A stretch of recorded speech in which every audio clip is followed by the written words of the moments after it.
Why I stopped decorating my home like Pinterest. Not because I stopped loving beautiful rooms. Not because I no longer enjoy soft colors, elegant corners, warm lighting, or a well-styled shelf. But because, over time, I began to notice something important. A home can look beautiful in a picture, but still feel difficult to live in. And a home can be simple, imperfect, and deeply personal, yet feel more peaceful than any perfect photograph. For many years, I thought a beautiful home had to look finished, styled, polished, almost untouched. But real life is not untouched. Real life has reading glasses on the side table, a folded blanket on the chair, a cup of tea cooling near the kitchen sink, a book left open because the chapter was too good to close. And slowly, I began to understand that these small signs of life were not ruining my home. They were making it mine.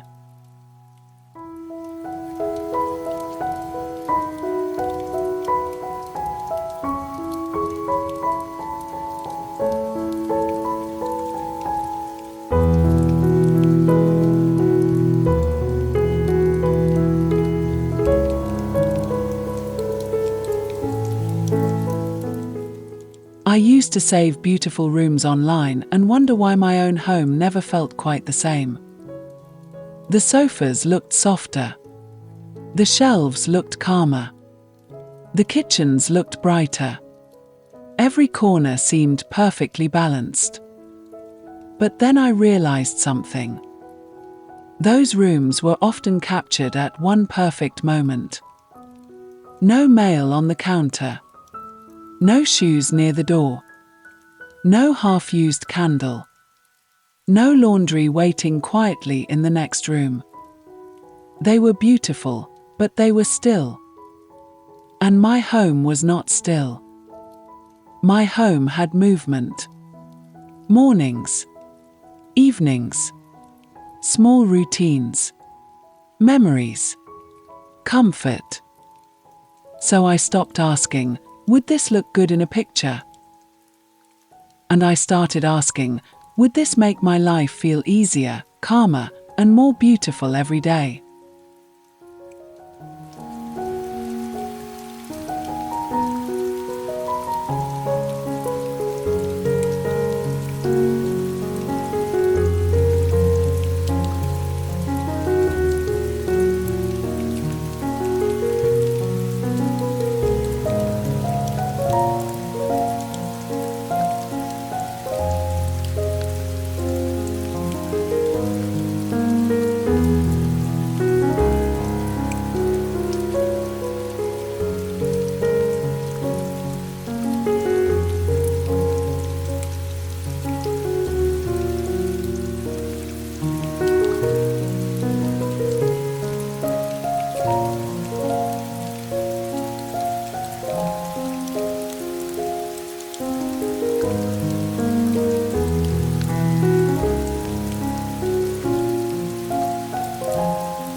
There was a time when I thought every empty corner needed something.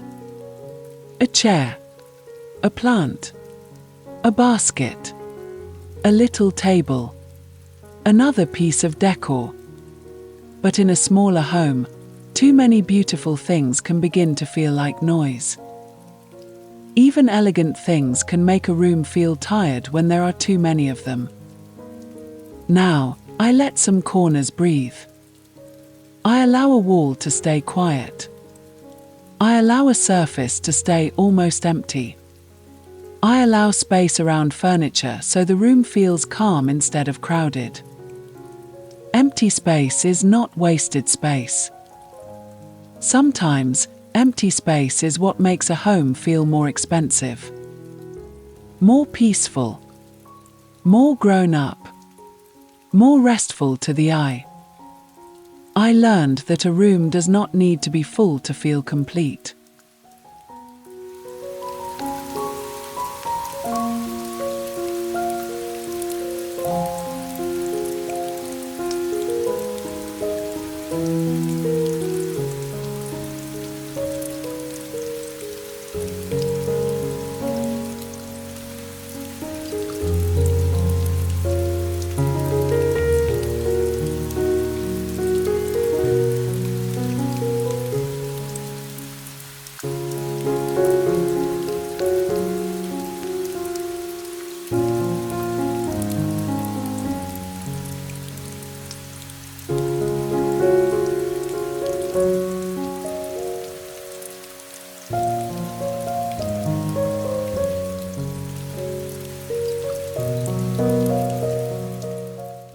Some things are very good at being photographed, but they are not always good at being lived with.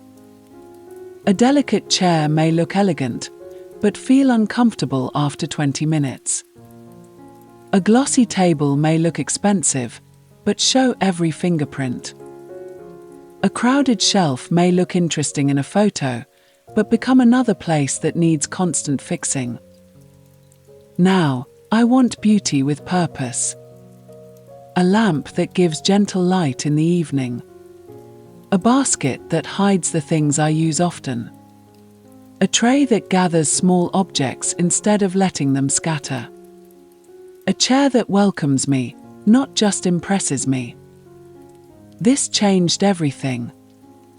My home became less performative, less demanding, less like a room waiting to be approved, and more like a place that quietly supported me.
One of the most practical changes I made was also one of the most beautiful.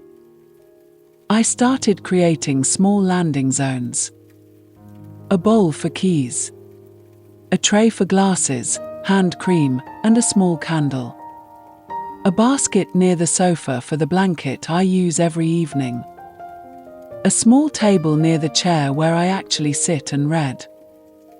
These are not dramatic decorating ideas. They may not be the kind of thing that gets saved thousands of times online, but they make a home feel cared for. They allow real life to happen without turning into clutter. And for me, that is a much more honest kind of elegance. Because the goal is not to hide every trace of living. The goal is to give everyday life a beautiful place to land.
When I stopped chasing a perfect look, I became more drawn to materials that age gently.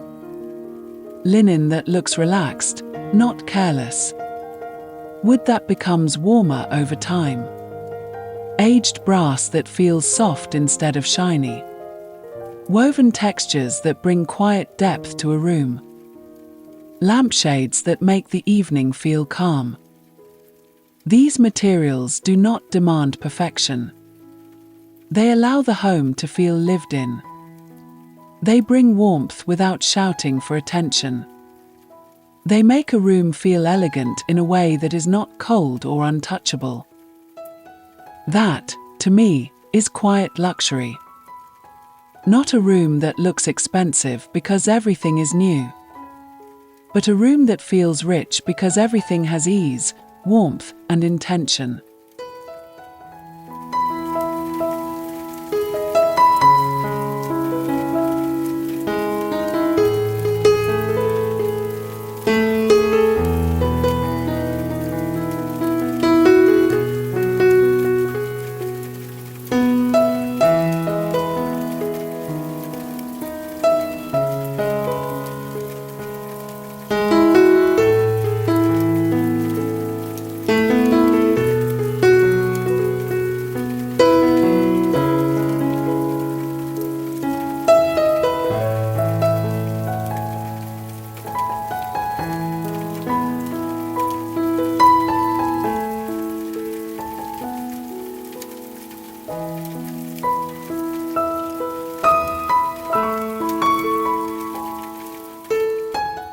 There is a difference between a messy home and a home that shows signs of life.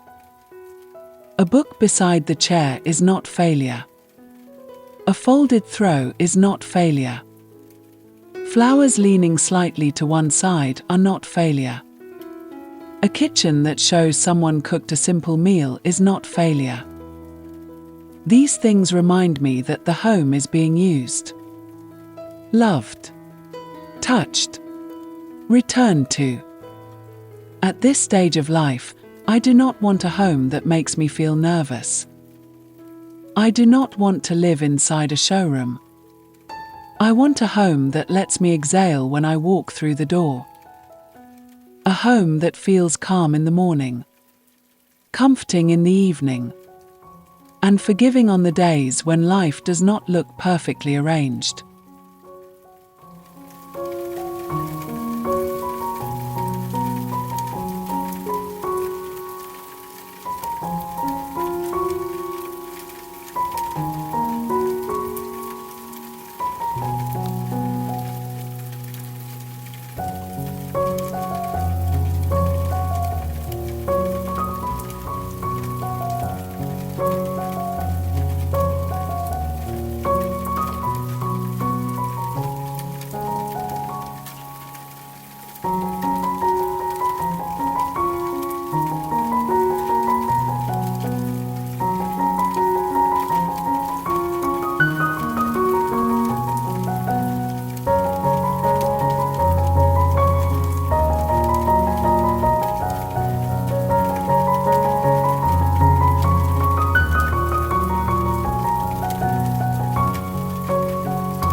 One quiet danger of decorating from too many pictures is that we can forget our own rhythm.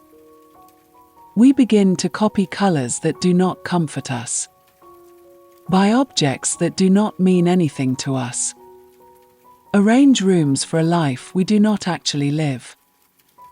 But a beautiful home should not make us feel behind. It should not make us feel as if we are always trying to catch up. It should not whisper that our real life is too ordinary to be beautiful. Now, I decorate more slowly. I notice what I reach for. I notice where I sit. I notice which corners feel peaceful and which ones feel heavy. I let my home teach me what it needs. That feels more personal than copying a perfect room. And much more lasting.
The beauty I want now is not loud.